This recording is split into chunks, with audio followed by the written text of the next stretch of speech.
আমি একটা কথা হচ্ছে কেন মানে কি বলবো, মানে না শেয়ার করে পারলাম না। সেটা হচ্ছে আমরা পরশু দিন থেকে কেক খাচ্ছি, ঠিক আছে, মানে পরশু দিন মানে তারও হয়তো আগের দিন হবে। এইবার কথাটা হলো মানে সেদিন থেকে কেক খাওয়া চলছে, চলতে চলতে চলতে চলতে আজকে একটু বেশি হয়ে গেছে।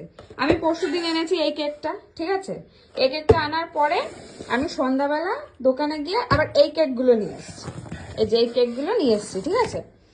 তারপর এগুলো তো গেল, সে তারপরে আর এইটাই খাওয়া হয়েছে, এইগুলো আর খাওয়া হয়নি। তারপর মা কালকে আবার এই কেকটা এনেছে, যে এই কেকটা খাবো, মানে এইটারই মানে সেম এইটা কালকে মা এনেছে যে খাবো 25শে ডিসেম্বর। আজকে সকালবেলা আবার মা বাজারে গেছে, বাজারে গিয়ে আবার এই দুটো কেক এনেছে। মানে মানুষের তো একটা মানে একটা খাওয়ার একটা সীমা থাকে না, মানে কোনো সীমা নেই খাওয়ার, মানে খেয়ে যাও খেয়ে যাও।